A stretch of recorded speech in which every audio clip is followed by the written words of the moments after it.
Au quartier Ngolmekong à Yaoundé, dans le 5e arrondissement de la capitale, cette femme en détresse, devant cette maison en construction, se retrouve entraînée dans un imbroglio foncier.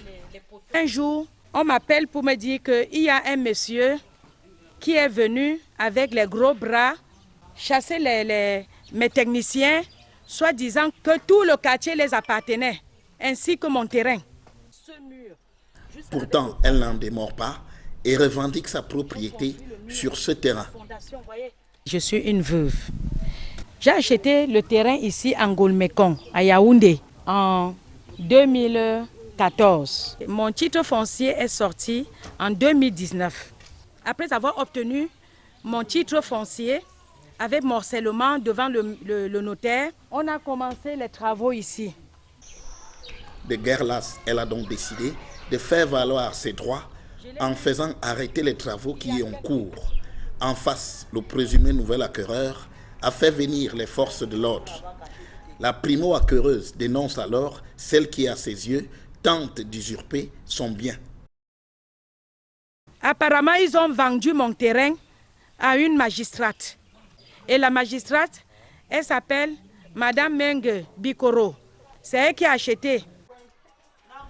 À son sens, les éléments sur le terrain plaident en sa faveur, bien que la partie adverse ne l'entende pas de cette oreille.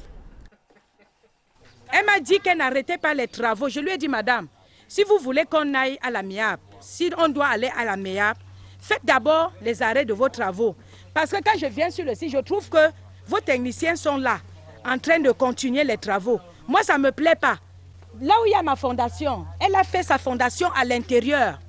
D'après les informations que nous avons pu obtenir, une procédure d'annulation du titre foncier maire de ce lotissement avait été obtenue avant que le ministre des Domaines, du Cadastre et des Affaires foncières n'en décide autrement. Nous avons saisi le MINCA pour un recours gracieux. Heureusement, nous avons pu obtenir le rétablissement donc, de notre titre foncier. Malgré cela, ces personnes continuent à venir nous embêter.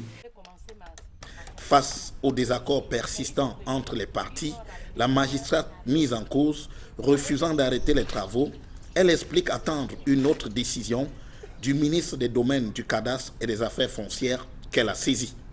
Pour l'heure, les deux camps se regardent en chien de faïence, la situation pouvant dégénérer à tout moment sur ces sites litigieux. Moi, je n'ai pas peur d'aller au tribunal.